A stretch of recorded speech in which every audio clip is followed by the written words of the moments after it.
Krishna student of fire safety engineering के YouTube channel पर आपका स्वागत है। चलिए आज हम लोग पोर्टेबल फायर एक्सटिंग्विशर की बात करते हैं। जैसा कि पिछले वीडियो में आपने ये देख लिया था कि पोर्टेबल फायर एक्सटिंग्विशर 4 प्रकार के होते हैं, जिनमें से water type portable fire extinguisher भी 3 प्रकार के होते हैं।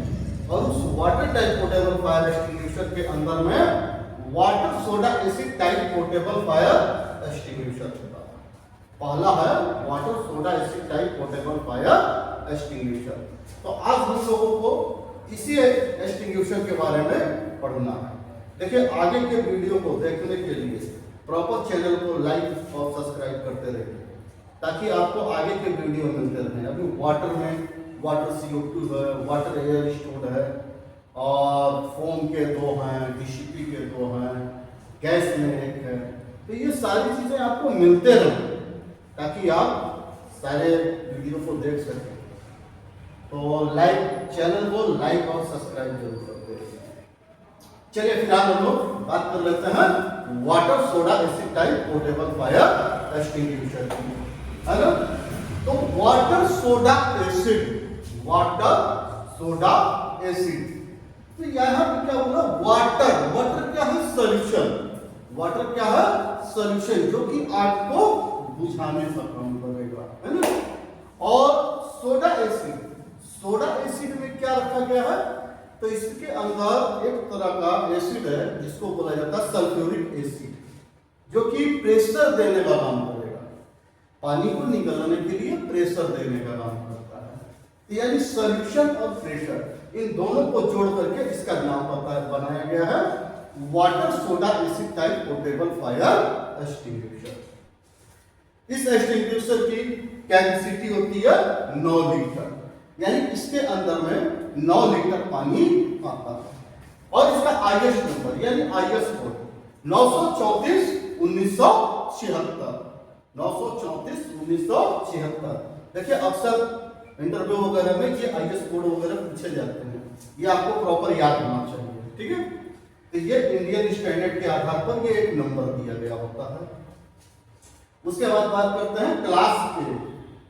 ये कौन सी आग बुझाएगा, तो क्लास ए की आग बुझाएगा। क्लास ए के अंदर क्या था, लकड़ी, दूध, कोयला, कपड़ा, कागज, है ना। ये सारी चीजें क्लास ए के अंदर में आती है ना। चलिए अब बात कर लेते हैं कि ये इस एक्सटिंग्विशर को कितने भागों में बांटा गया है। तो चलिए इससे कुछ मिलता जुलता एक फायर एक्सटिंग्विशर हमारे पास है, वो हम आपको दिखा करके बात करते हैं। जरा सा आप लोग इस फायर एक्सटिंग्विशर को समझिए। देखिए, इस फायर एक्सटिंग्विशर को 3 भागों में बांटा गया है। पहला एरिया कैप असेंबली, दूसरा मेन बॉडी, और निचला हिस्सा क्या होता है, बॉटम। ठीक है। इस एक्सटिंग्विशर को 3 भागों में बांटा गया होता है। अब इसके पार्ट्स के बारे में जरा सा समझते हैं। अक्सर होता है क्या, इंटरव्यू में जब आप इस एक्सटिंग्विशर को एक्सप्लेन करने लगते हैं तो आपसे ये पूछा जाता है कैप असेंबली के भागों के नाम बताइए, मेन बॉडी के भागों के नाम बताइए, बॉटम के भागों के नाम बताइए।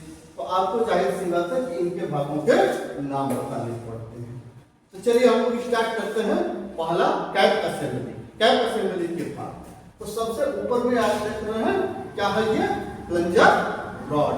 इस प्लंजर रॉड का काम क्या होता है, इसके ऊपर हम लोग जाहिर सी बात है ऑपरेट करने के लिए इसके ऊपर शॉट करते हैं, है ना, जिससे कि ये ऑपरेट होता है, यानी यहाँ से पानी निकलने लगता है। देखिए, यहाँ पर चोट करते ही ये क्या करता है, CO2 का इस सोडा एसिड की बोतल को तोड़ देता है, ठीक है। तो ये इसका यही काम होता है कि सोडा एसिड की बोतल को तोड़ना, ठीक है। चलिए उसके बाद बात करते हैं सेफ्टी क्लिप। यहाँ पे देखिए ये लगा हुआ है आपका सेफ्टी क्लिप। इस सेफ्टी क्लिप का काम क्या है, फॉल्स ऑपरेटिंग को रोकना। किसी कारणवश अगर यहाँ पर चोट लगे तो ये ऑपरेट ना हो, यानी आपकी बोतल टूटे ना, इसके लिए दिया गया है सेफ्टी क्लिप, ठीक। चलिए, और ये पूरा का पूरा हिस्सा कैप असेंबली, नीचे फिर बात कर लेते हैं कैरिंग हैंडल। ये वाला हिस्सा जो देख रहे हैं ये है कैरिंग हैंडल। कैरी कैरी यानी उठाना, है ना, तो उठा करके ले जाने के लिए लगा हुआ इसमें कैरिंग हैंडल। उसके बाद बात करते हैं सॉल्यूशन लेवल। अंदर के साइड में इसमें एक पत्ती होगी, एक पत्ती होगी जिसको बोला जाता है सॉल्यूशन लेवल। यानी ये जो पानी भरा जाएगा तो कहां तक भरा जाएगा, कहां तक 9 लीटर होगा, तो इसी सॉल्यूशन लेवल तक ही भरा जाता है। यानी यहां तक भर देंगे तो ये 9 लीटर हो जाएगा, इसीलिए इसको बोला जाता है सॉल्यूशन लेवल। और इस फायर एक्सटिंग्विशर के अंदर में एक है inner container, inner cage, inner container बोलिए या इनर केज। इसके अंदर एक अलग से केज होता है, ठीक है, जिसके अंदर ये आपका सल्फ्यूरिक एसिड की बोतल रखी गई है। तो एक होता है इनर केज। उसके बाद ये इनर केज के अंदर में जो सल्फ्यूरिक बोतल होती है, जो सल्फ्यूरिक बोतल होती है, ये सल्फ्यूरिक एसिड की बोतल 225 ml से लेकर के 140 ml तक की होती है।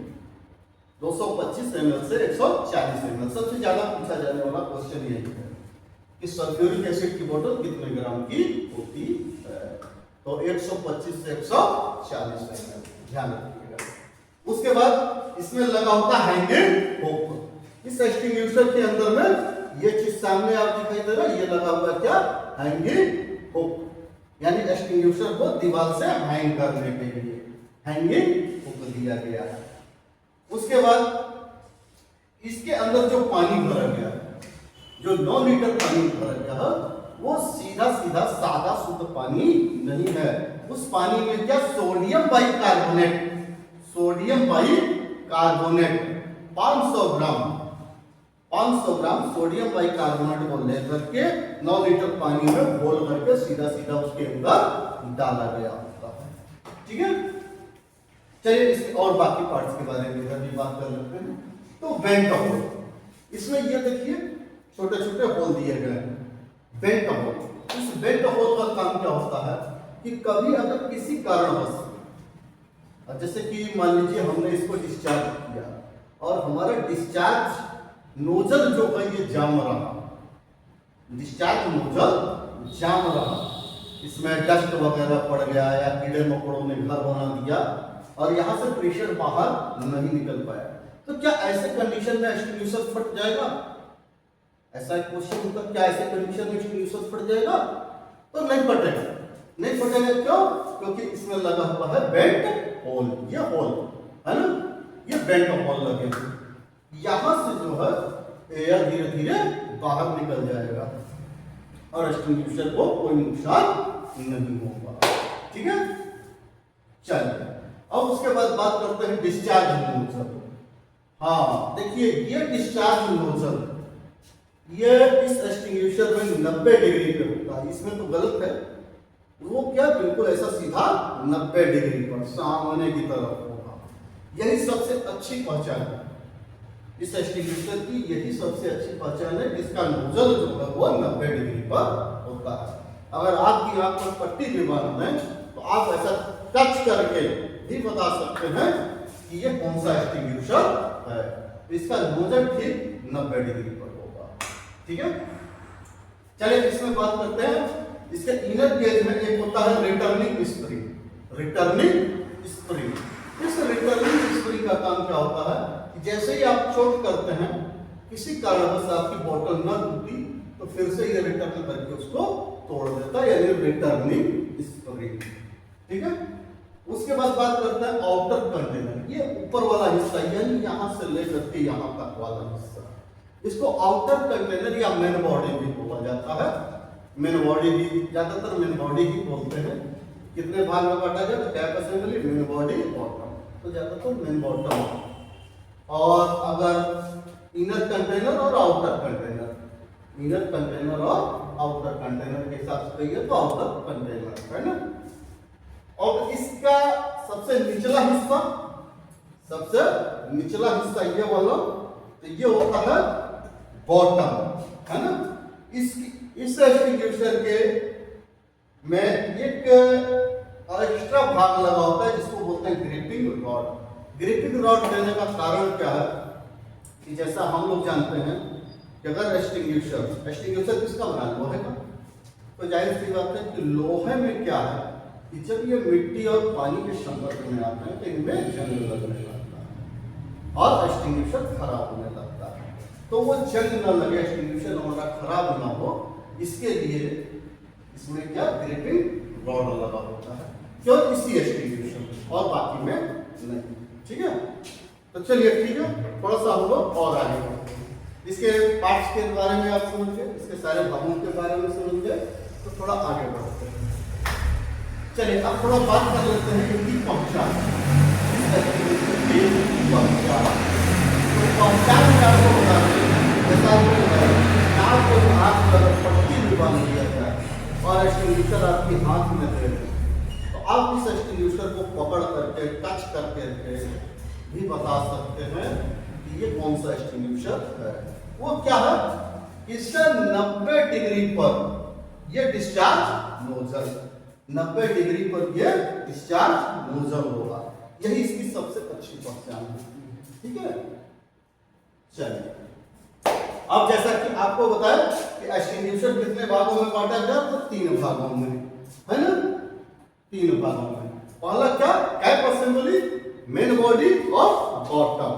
जैसा कि आपको बताइए ना, ये कैप असेंबली, मेन बॉडी और बॉटम 3 भागों में बांटा गया है। ठीक है, ये एक्सटिंग्विशर टोटल 3 भागों में है।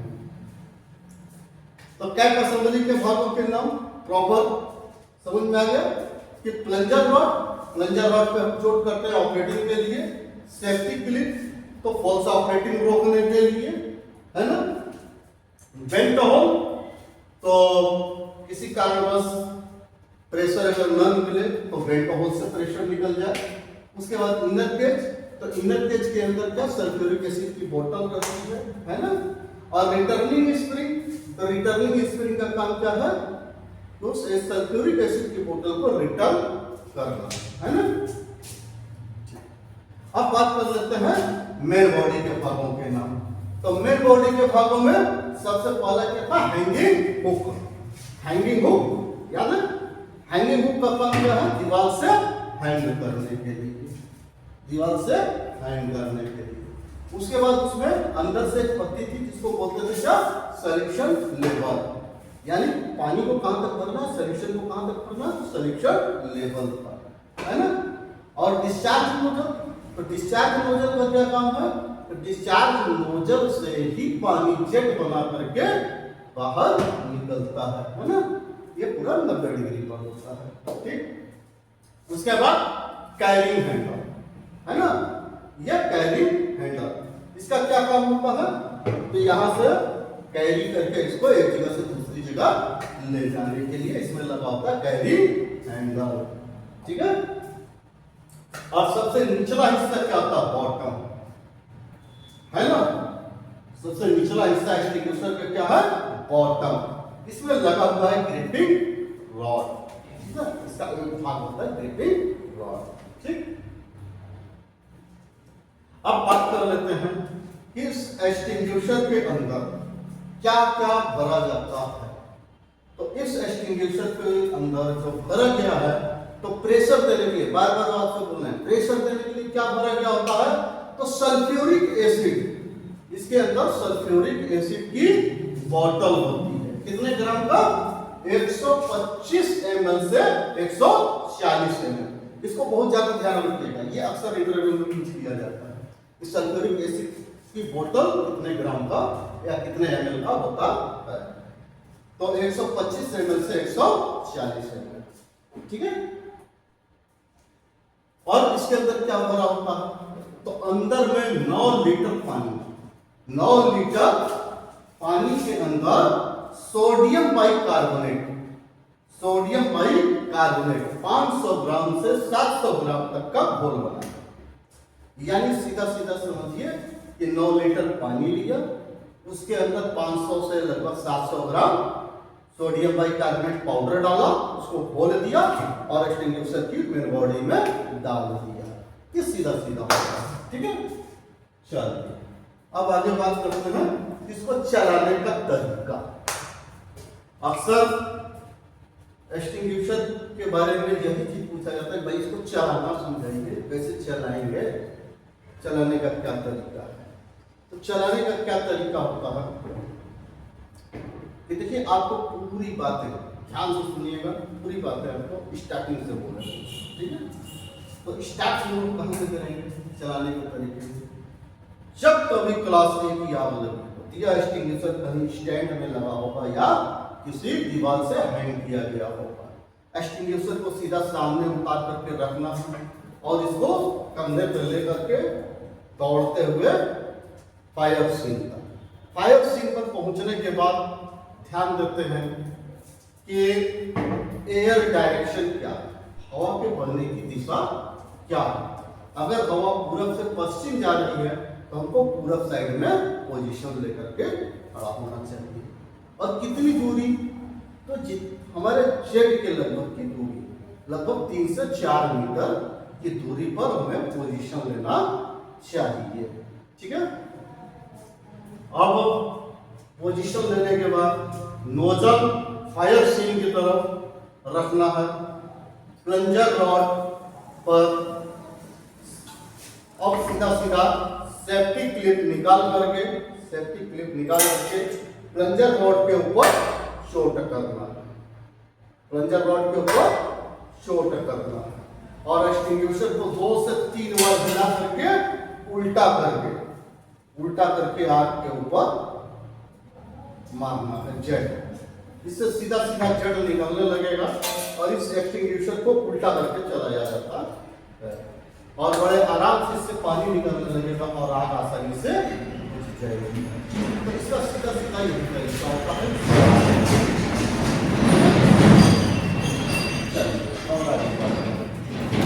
अब बात आती है दोबारा भरना। इस एक्सटिंग्विशर को जैसे ही आपने चला लिया तो दोबारा भरना भी, तो दोबारा भरने के लिए क्या करेंगे, तो दोबारा भरने के लिए इसको हम लोग क्या करते हैं, अपने सर्विस सेंटर में ले जाते हैं। जहाँ पर एक्सटिंग्विशर का सर्विस सेंटर बनाया गया है वहाँ पर ले जा करके इसके कैप असेंबली को, इस पैनल के माध्यम से इसके कैप असेंबली को खोल करके निकालते हैं। पूरे एक्सटिंग्विशर की बड़ी अच्छे से सफाई करते हैं, पानी वगैरह मार करके धुल देते हैं। इसका कैप असेंबली, मेन बॉडी, सारे भाग को धुल लिया जाता है। धुलने के बाद इसके सॉल्यूशन लेवल तक 9 लीटर पानी और उस पानी के अंदर सोडियम बाइकार्बोनेट का घोल बना करके डाला गया है।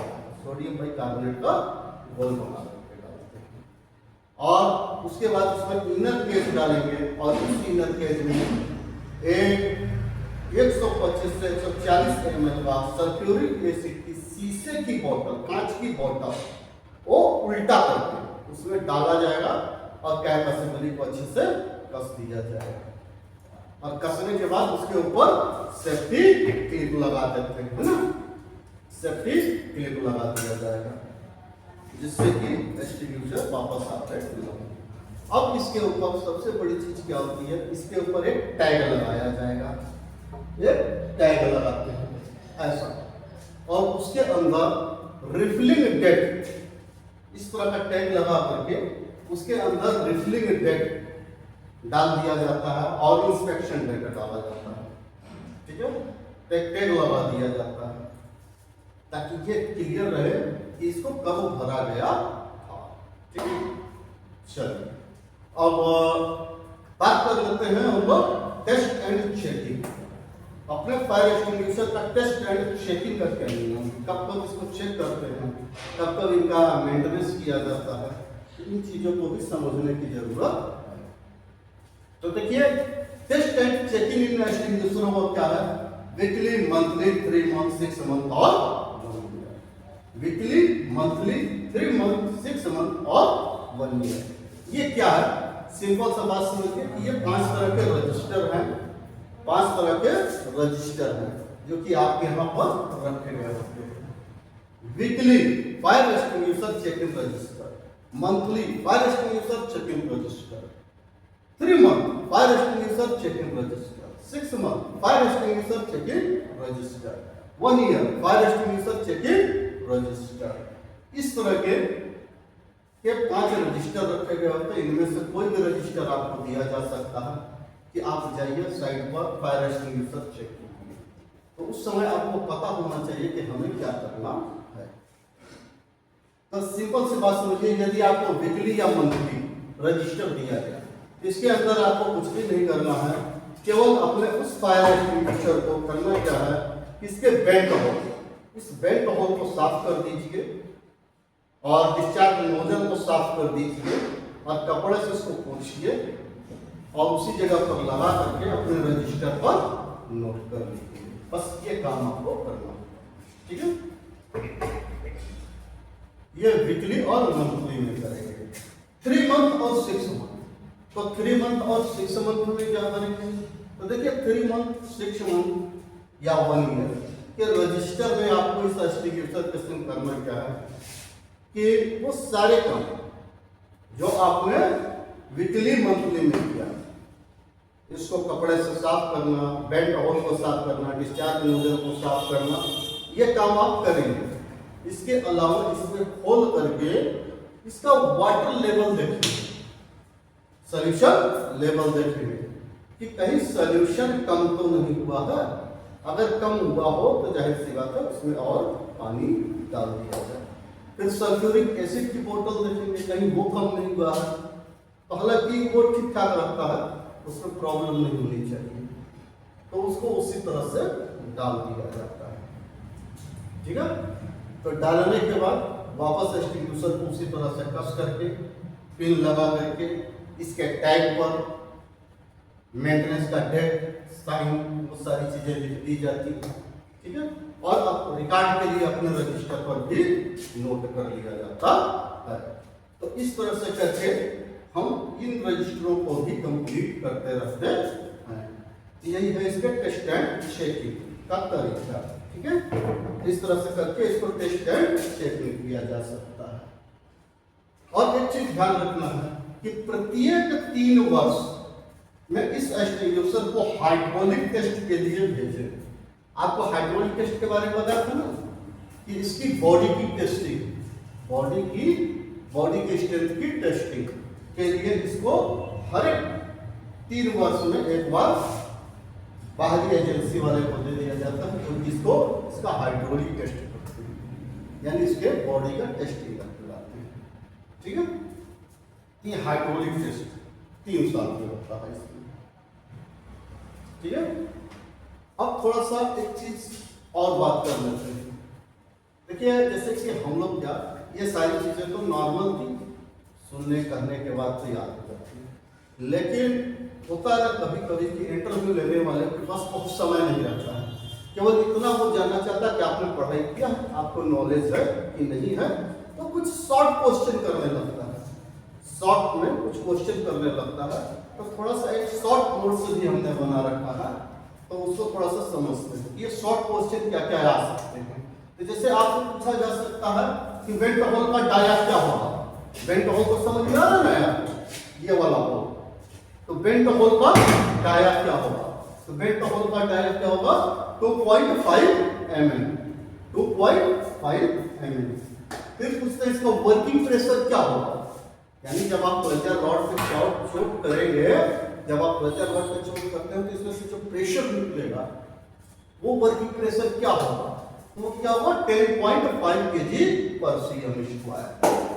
उसके बाद आपसे पूछा जाता है कि हाइड्रोलिक टेस्ट, हाइड्रोलिक प्रेशर क्या होगा, यानी हाइड्रोलिक टेस्ट का प्रेशर क्या होगा, तो इसका हाइड्रोलिक प्रेशर क्या होगा 25 kg/cm², 25 kg/cm²। अब बात करते हैं ब्लड टेस्ट का। हमने उसी वीडियो में जिसमें हाइड्रोलिक टेस्ट बताया उसमें ब्लड टेस्ट के बारे में भी बताया है कि यानी इसको अपर टेस्टिंग, थोड़ा सा हाई लेवल की टेस्टिंग के लिए ब्लड टेस्ट किया जाता है। तो उसका प्रेशर क्या होगा 35 kg/cm²। ये सब शॉर्ट क्वेश्चन है, इनको आपको याद रखने हैं, इनको छोटे छोटे क्वेश्चन याद रखिए क्योंकि ये सब पूछे जाते हैं। उसके बाद बात करते हैं कि मेथड, ये कौन से मेथड से आपको बुझाएगा, तो वो मेथड क्या होगा पुलिंग, यानी 100% कूलिंग, एकदम पूरी तरह से ठंडा करके ही आपको बुझाएगा, है ना, यानी 100% कूलिंग। अब बात करते हैं टेस्ट एंड चेकिंग। तो इसको टेस्ट एंड चेकिंग कब कब करते हैं, तो ये भी आपसे बात हुई, वीकली, मंथली, 3 मंथ, 6 मंथ और 1 ईयर।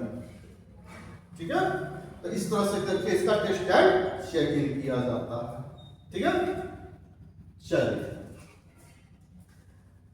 अब यहीं पर इसको बस इतनी सारी चीजें आपको से अक्सर करके पूछी जाती हैं। ठीक है, तो चलिए अब यहीं पर समाप्त करते हैं और नेक्स्ट वीडियो आपको water CO2 type portable fire, water CO2 type portable fire extinguisher वो आपको कल के वीडियो में मिलेगा। तो उसमें भी थोड़ा सा विशेष ध्यान दीजिएगा और इस वीडियो को लाइक सब्सक्राइब करते रहिएगा ताकि आपको समय से वीडियो मिलता रहे। ठीक है, चलिए, जय हिंद।